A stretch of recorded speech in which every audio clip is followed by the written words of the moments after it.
Olá, o Momento Brasil já está no ar aqui no Morro do Cruzeiro com a imagem do Santuário Nacional de Nossa Senhora Aparecida, a padroeira do Brasil. Mas estamos aqui por causa da Assembleia de número 53 da CNBB, a Conferência Nacional dos Bispos do Brasil. Mais de 350 bispos, arcebispos, cardeais discutindo o próximo ano da Igreja Católica no Brasil. E eu gostaria que você acompanhasse, que você escutasse o que os bispos têm a dizer. Veja. A nossa Assembleia, como nós pudemos verificar mais uma vez, tem sido sempre um espaço muito precioso de participação e de comunhão na vida da Igreja no Brasil, naturalmente envolvendo primeiramente os bispos, em vista da própria missão, da própria ação evangelizadora da nossa Igreja. É sempre um tempo bonito de convivência fraterna, um espaço de diálogo, de comunhão mesmo, mas também de reflexão, de busca de diretrizes comuns.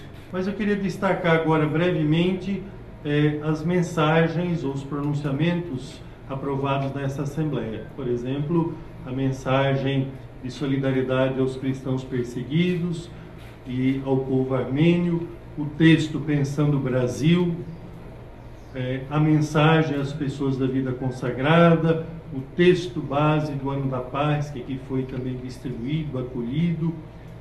E nessa Assembleia nós aprovamos com especial atenção a nota sobre o momento nacional. Ela será lida logo mais por Dom Leonardo, nosso secretário-geral. Vou ler as mensagens conforme as mensagens enunciadas pelo presidente. Mensagem de solidariedade aos cristãos perseguidos e ao povo armênio no centenário do genocídio. Se um membro sofre, todos os membros sofrem com ele. 1 Coríntios 12, 26. Nós, bispos do Brasil, reunidos na 53ª Assembleia Geral da Conferência Nacional dos Bispos do Brasil, CNBB, manifestamos nossa solidariedade aos irmãos e irmãs que sofrem uma perseguição cruel e violenta na Síria, Iraque, Irã, Índia, Egito, Argélia, Burundi, Líbia, Nigéria, Tunísia, Sudão, Quênia, Indonésia, Coreia do Norte e outros lugares. Por professar a fé cristã, esses irmãos e irmãs vivem em constante ameaça de vida política de extermínio através da expulsão de suas casas e cidades, do estupro e outras violências físicas, chegando até o martírio. A eles nos unimos na oração, na comunhão dos afetos e sofrimentos e na fidelidade a Cristo que eles continuam a sua paixão. Esses irmãos e irmãs perseguidos não estão esquecidos. Convidamos nossas comunidades a interceder por eles e partilhar recursos, mantendo um forte elo de unidade e compaixão. Assim como na Igreja Antiga o sangue dos mártires se tornou semente de novos cristãos, também nos nossos dias o sangue de muitos cristãos se torna semente da unidade. Uma citação de Papa Francisco. No espírito fraterno de compromisso e solidariedade, abraçamos o povo armênio que faz memória do centenário do genocídio de 1.500.000 filhos e filhas. Acolhemos em nossa oração os sofrimentos e dores desses irmãos e irmãs, certos da consolação e da compaixão do Deus da vida, que defende a dignidade, a liberdade, a paz e a reconciliação entre todos os povos. Expressamos também nossa proximidade a todos os que são perseguidos por causa da sua fé. Renovamos nossa confiança no diálogo interreligioso, em especial com o Islã. Reafirmamos o que declarou o Concílio Vaticano II, para que se estabeleçam e consolidem as relações pacíficas e a concórdia do gênero humano, é necessário que em toda parte a liberdade religiosa tenha uma eficaz tutela jurídica e que se respeitem os supremos deveres e direitos das pessoas que praticarem livremente a religião na sociedade. Nossa Senhora Aparecida, que como mãe aos pés da cruz acompanhou o martírio de seu filho, proteja, anime e fortaleça nossos irmãos e irmãs na sua cruz e sofrimento. Nota da CNBB sobre o momento nacional. Entre vós não deve ser assim, uma citação de Marcos. A Conferência Nacional dos Bispos do Brasil, CNBB, reunida em sua 53ª Assembleia Geral em Aparecida, São Paulo, no período de 15 a 24 de abril de 2015, avaliou com apreensão a realidade brasileira, marcada pela profunda e prolongada crise que ameaça as conquistas a partir da Constituição Cidadã de 1988 e coloca em risco a ordem democrática do país. Desta avaliação nasce nossa palavra de pastores, convictos de que ninguém pode exigir de nós que releguemos a religião para a intimidade secreta das pessoas, sem qualquer influência na vida social e nacional, sem nos preocupar com a saúde das instituições da sociedade civil, sem nos pronunciar sobre os acontecimentos que interessam aos cidadãos. Uma citação da Evangelii Gaudium. O momento não é de acirrar os ânimos, nem de assumir posições revanchistas ou de ódio que desconsiderem a política como defesa e promoção do bem comum. Os três poderes da República, com a autonomia que lhes é própria, têm o dever irrenunciável de diálogo aberto, franco, verdadeiro, na busca de uma solução que devolva aos brasileiros a certeza de superação da crise. A retomada de crescimento do país, uma das condições para vencer a crise, precisa ser feita sem trazer prejuízo à população, aos trabalhadores e principalmente aos mais pobres. Projetos como os que estão sendo implantados na Amazônia afrontam sua população por não ouvi-la e por favorecer o desmatamento e a degradação do meio ambiente. A lei que permite a terceirização do trabalho em tramitação no Congresso Nacional não pode, em hipótese alguma, restringir os direitos dos trabalhadores. É inadmissível que a preservação dos direitos sociais venha a ser sacrificada para justificar a superação da crise. A corrupção, praga da sociedade, pecado grave quebrado aos céus, citando o Papa Francisco, está presente tanto em órgãos públicos quanto em instituições da sociedade. Combatê-la de modo eficaz, com a consequente punição de corrompidos e corruptores, é dever do Estado. É imperativo recuperar uma cultura que prima pelos valores da honestidade e da retidão. Só assim se restaurará a justiça e se plantará novamente no coração do povo a esperança de novos tempos calcados na ética. A credibilidade política perdida por causa da corrupção e da prática interesseira que grande parte dos políticos exerce seu mandato não pode ser recuperada ao preço da aprovação de leis que retirem direitos dos mais vulneráveis. Lamentamos que no Congresso se formem bancadas que reforcem o corporativismo para defender interesses de segmentos que se opõem aos direitos e conquistas sociais já adquiridos pelos pobres.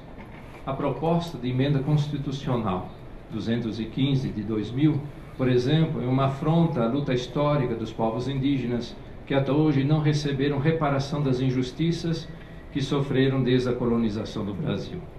Se o prazo estabelecido pela Constituição de 1988 tivesse sido cumprido pelo governo federal, todas as terras indígenas já teriam sido reconhecidas, demarcadas e homologadas. E assim, não estaríamos assistindo aos constantes conflitos e mortes de indígenas. A PEC 117 de 1993, que propõe a redução da maioridade penal para 16, já aprovada pela Comissão de Constituição, Cidadania e Justiça da Câmara, também é um equívoco que precisa ser desfeito. A redução da maioridade penal não é solução para a violência que graça no Brasil e reforça a política de encarceramento no país que já tem a quarta população carcerária do mundo.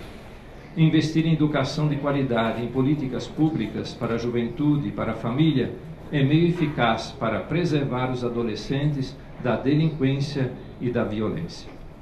O Estatuto da Criança e do Adolescente, em vigor há 25 anos, responsabiliza o adolescente a partir de 12 anos por qualquer ato contra a lei, aplicando-lhe as medidas socioeducativas.